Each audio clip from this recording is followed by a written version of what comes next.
UP election की मिसाल दे रहा हूं। मैं सबसे मिला यूपी इलेक्शन में। मैं हिंदुस्तान के बहुत बड़े हजरत मौलाना है, मेरे पास 2 लोगों को भिजाए, 2 मुफ्तियों को। बोले कि आप हजरत का पैगाम लाए। मेरा सर आंखों पे हुक्म करिए। बोले नहीं, हजरत ये फरमा रहे कि आप इलेक्शन मत लड़िए। मैं बोला बहुत मुश्किल है। बोले क्यों? बोला मैं आधे समंदर में पहुंच चुका हूं, अब वापिस पलट के कहां से आऊंगा मैं? तो बोले क्या फिर क्या हो सकता है? बोला आप मेरा अलायंस करा दो समाजवादी पार्टी से। तो बोले बड़ी अच्छी बात है, कितनी सीट होना? बोला 10 होना। उत्तर प्रदेश में 400 असेंबली, बोला 10 दीजिए, और वो 10 वहां से दीजिए जहां पर समाजवादी का कोई एमएलए ना हो, या फिर आप सेकंड नंबर पे वहां पर। मैं 10 दे दो मेरे को आप। बड़े बड़ी माकूल बात है। जाके हजरत को बताए। मैं पूछा भाई क्या बात हुई? बोले हजरत बड़े खुश हुए आपसे। मैंने खुश तो हुए, मगर मेरे दिल को भी खुश कर दो आप कुछ बोल के। तो बोले हम आपको बताएंगे। बता ही नहीं। और मैं उनको बोला देखो मैं आपको बता रहा हूं, आप बीजेपी को नहीं रोक पाएंगे, उत्तर प्रदेश बीजेपी जीत रही है। तो मुस्कुराए मुझ पर। मैं बाद में पूछा, मैंने क्यों मुस्कुरा रहे आप? बोले नहीं नहीं असद साहब, आप अभी उतना तजुर्बा हासिल नहीं करे। बोला बिल्कुल सही है, कौन दावा कर रहा है कि मैं अरस्तु सियासत हूं? मुझे थोड़ा बहुत अंदाजा है। जीत रही है बीजेपी, आप अपनी लीडरशिप को बनाइए। बोले नहीं नहीं नहीं आया, कोई जवाब नहीं आया।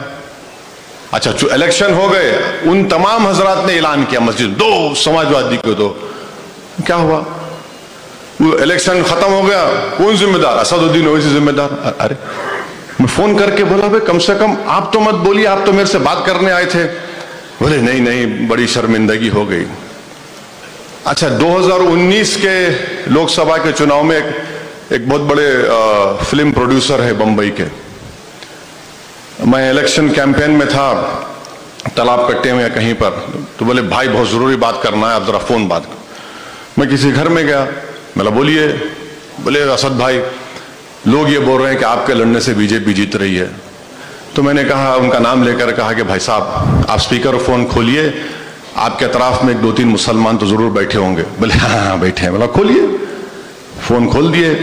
उसके बाद में बोला इन तमाम से कहिए कि वजू कर लीजिए, 2 रकात नफिल नमाज पढ़ लीजिए और अल्लाह से दुआ करिए कि अगर असदुद्दीन ओवैसी मिला हुआ है तो अल्लाह उसको बर्बाद कर दे, और अगर झूठ बोल रहा है तो ये बर्बाद हो जाए। अगर इनमें इतना भी हिम्मत नहीं है तो चलिए काबतुल्लाह में चल के खड़े रह के आप बोल दीजिए बात।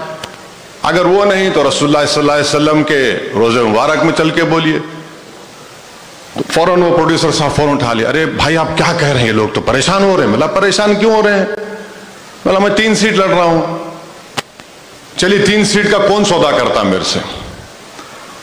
तो नहीं आपकी तकरीर से इंपैक्ट पड़ता है। मिला हमारे अब्बा हमारे बुजुर्ग हमारे को जबान छोड़कर गए। अगर आप जबान ही काटना चाह रहे बोल तो फिर हम खबर में सो जाएंगे जाके। तो ये इस तरह की बातें होती हैं। नहीं इलेक्शन मत लड़िए, वो मत करिए। लड़ाई ये हो रही है कि कैसे इस मुल्क के आइन को बचाया जाए, कैसे इस नफरत को खत्म किया जाए। लड़ाई साहब मेरे लिए नहीं हो रही है। अगर मैं नहीं रहूंगा तो कोई और लड़ेगा लड़ाई है, मगर ये चीजें हो रही हैं। आप